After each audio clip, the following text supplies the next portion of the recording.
Ah, le subjonctif. Rien que le mot, parfois, ça fait un peu peur quand on apprend le français, n'est-ce pas? Et si, en fait, c'était beaucoup plus simple et intuitif qu'on ne le pense.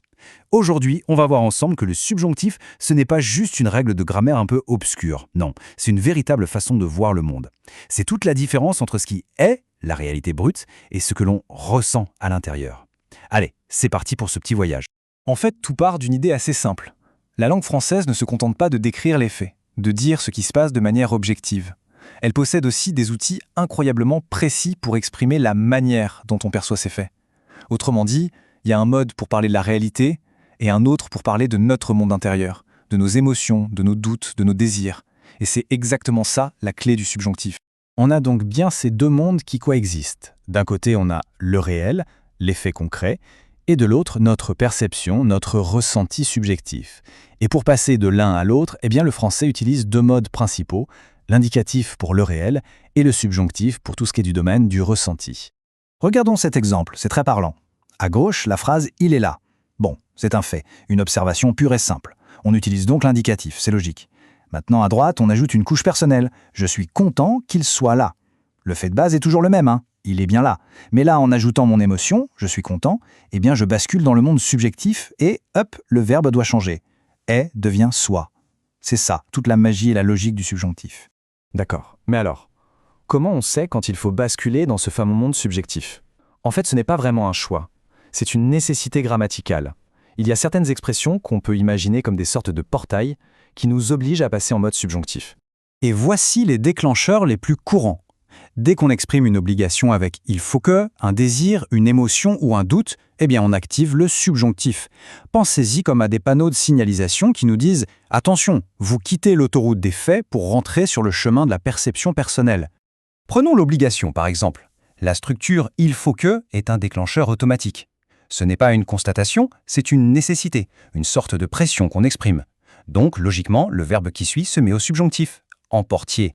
C'est exactement la même logique pour le désir. Quand on dit « j'aimerais que », on exprime un souhait. C'est une réalité qu'on espère mais qui n'est pas encore là, qui n'est pas un fait. Et ce souhait nous transporte directement dans le monde du subjonctif, d'où l'utilisation de partions. Maintenant, on va voir un truc assez fascinant, à quel point un tout petit changement de perspective peut transformer complètement la phrase. Ce n'est pas le fait en lui-même qui change, c'est juste le regard qu'on porte dessus. Ici, tout est clair, net et précis. Je sais que ça exprime une certitude totale. Pour la personne qui parle, c'est un fait indiscutable. On reste donc bien ancré dans le monde de l'indicatif. Et le verbe est « vient ». Mais que se passe-t-il si cette belle certitude commence à s'effriter?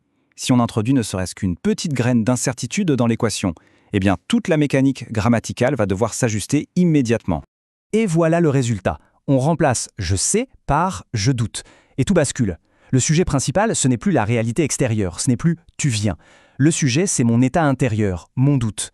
Et cet état intérieur impose sa propre loi grammaticale. Le verbe passe au subjonctif, vienne. C'est ça qui est crucial. Le monde intérieur prend complètement le dessus. Ce qui est vraiment fascinant ici, c'est de voir que même une simple opinion, comme « je pense que », est considérée par la grammaire comme une sorte de certitude, une affirmation. On utilise donc l'indicatif. Mais, à la seconde où on nie cette opinion, « je ne pense pas que », on introduit le doute. Et qui dit doute, dit subjonctif. Ce possible devient « ce soit possible ». La bascule est immédiate. Alors, au final, quelle est la grande idée à retenir de tout ça? Comment on peut synthétiser ce concept pour qu'il devienne un réflexe? En fait, la clé, c'est de ne plus voir le subjonctif comme une règle compliquée à mémoriser, mais plutôt comme la clé qui ouvre la porte de notre monde intérieur. Dès l'instant où l'on quitte le territoire des faits objectifs pour commencer à parler de nos sentiments, de nos doutes, de nos désirs, c'est le subjonctif qui nous donne les mots justes pour le faire. Je trouve que cette phrase résume tout à la perfection. Le subjonctif, c'est vraiment le mode de l'incertain, du possible, du ressenti. C'est lui qui donne à la langue française cette nuance incroyable, cette capacité à peindre le monde non seulement tel qu'il est, mais surtout tel qu'on le vit. Finalement, avec le subjonctif, la question n'est plus de savoir si quelque chose est vrai, mais plutôt quel effet ça me fait.